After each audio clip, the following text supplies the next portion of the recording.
ಒಂದಾನೊಂದು ಕಾಲದಲ್ಲಿ ಸುಂದರವಾದ ಹೂವುಗಳಿಂದ ತುಂಬಿದ ಒಂದು ದೊಡ್ಡ ಉದ್ಯಾನವನವಿತ್ತು.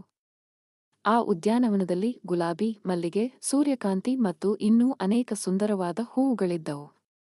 ಆ ಹೂವುಗಳು ಸುಂದರವಾದ ಬಣ್ಣಗಳಿಂದ ಮತ್ತು ಪರಿಮಳದಿಂದ ತುಂಬಿದ್ದವು. ಒಂದು ದಿನ ಚಿಂಟು ಎಂಬ ಪುಟ್ಟ ಹುಡುಗ ಆ ಉದ್ಯಾನವನಕ್ಕೆ ಬಂದ. ಅವನು ತುಂಬಾ ಸಂತೋಷದಿಂದ ಓಡಾಡುತ್ತಾ ಹೂವುಗಳನ್ನು ನೋಡುತ್ತಿದ್ದನು. ಅವನು ಗುಲಾಬಿ ಹೂವನ್ನು ಮುಟ್ಟಿ ಅದರ ಮೃದುತ್ವವನ್ನು ಅನುಭವಿಸಿದನು, ಮಲ್ಲಿಗೆ ಹೂವಿನ ಪರಿಮಳವನ್ನು ಆಘ್ರಾಣಿಸಿದನು ಮತ್ತು ಸೂರ್ಯಕಾಂತಿ ಹೂವಿನತ್ತ ಕೈಬೀಸಿದನು. ಚಿಂಟು ಹೂವುಗಳ ಜೊತೆ ಆಟವಾಡುತ್ತಿದ್ದಾಗ ಒಂದು ಚಿಟ್ಟೆ ಅವನ ಬಳಿಗೆ ಹಾರಿ ಬಂತು. ಚಿಟ್ಟೆ ಚಿಂಟುವಿಗೆ ಹೂವುಗಳ ಬಗ್ಗೆ ಮತ್ತು ಅವು ಹೇಗೆ ಬೆಳೆಯುತ್ತವೆ ಎಂಬುದರ ಬಗ್ಗೆ ಹೇಳಿತು.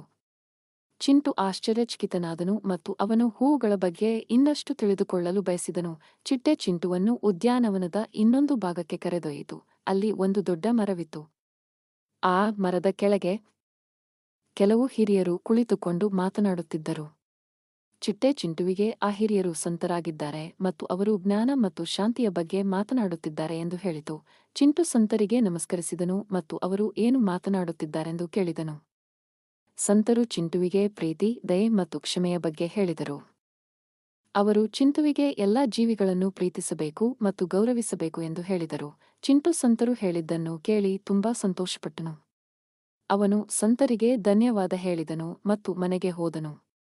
ಮನೆಗೆ ಹೋದ ನಂತರ ಚಿಂಟು ತಾನು ಕಲಿತ ಎಲ್ಲವನ್ನೂ ತನ್ನ ತಾಯಿಗೆ ಹೇಳಿದನು. ತಾಯಿ ಚಿಂಟುವಿನ ಬಗ್ಗೆ ತುಂಬಾ ಹೆಮ್ಮೆಪಟ್ಟಳು. ಅಂದಿನಿಂದ ಚಿಂಟು ಎಲ್ಲಾ ಜೀವಿಗಳನ್ನು ಪ್ರೀತಿಸಲು ಮತ್ತು ಗೌರವಿಸಲು ಪ್ರಾರಂಭಿಸಿದನು.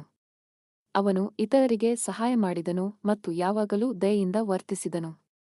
ಚಿಂಟು ಸಂತನಂತೆ ಬದುಕಿದನು. ಈ ಕಥೆಯ ನೀತಿ, ಪ್ರೀತಿ, ದಯೆ ಮತ್ತು ಕ್ಷಮೆ ಜಗತ್ತನ್ನು ಉತ್ತಮ ಸ್ಥಳವನ್ನಾಗಿ ಮಾಡುತ್ತದೆ.